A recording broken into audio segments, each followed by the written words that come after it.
Grace, bakit nasabi ni Mayor Magalong na dapat pa ring mapunan ang dalawang nabakanting posisyon sa ICI?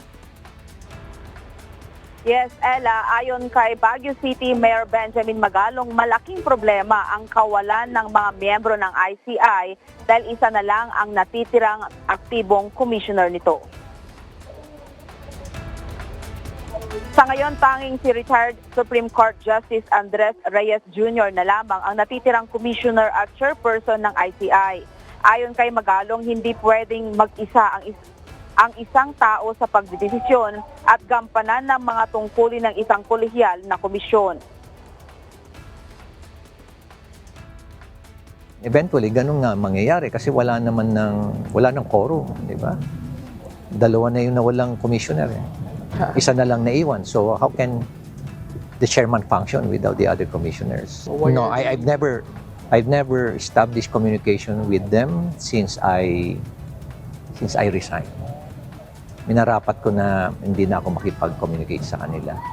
Ayoko naman na, mabigyan pa o ma-influencehan sila o kaya magkaroon pa ng sort of, misinterpretation. Oo, magkaroon pa ng duda.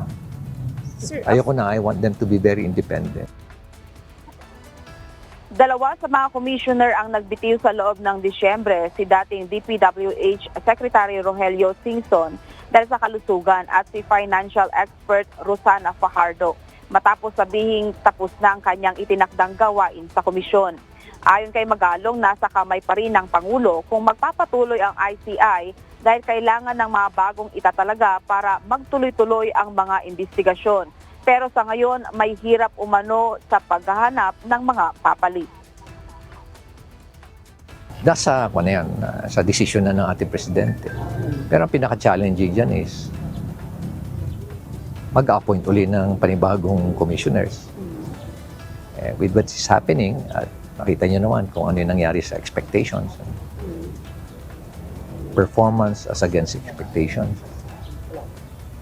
Sa tingin ko, walang magbo-volunteer.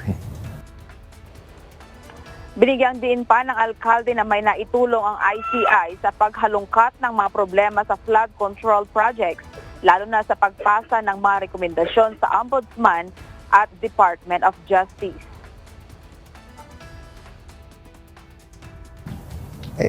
Logical, di ba? Wala talaga magbo-volunteer. Kung nakita mo na ba na hindi na nga gaanong na-perform niya yung kanyang mandate kasi limited yung authority, limited yung power. At maraming limitation pa.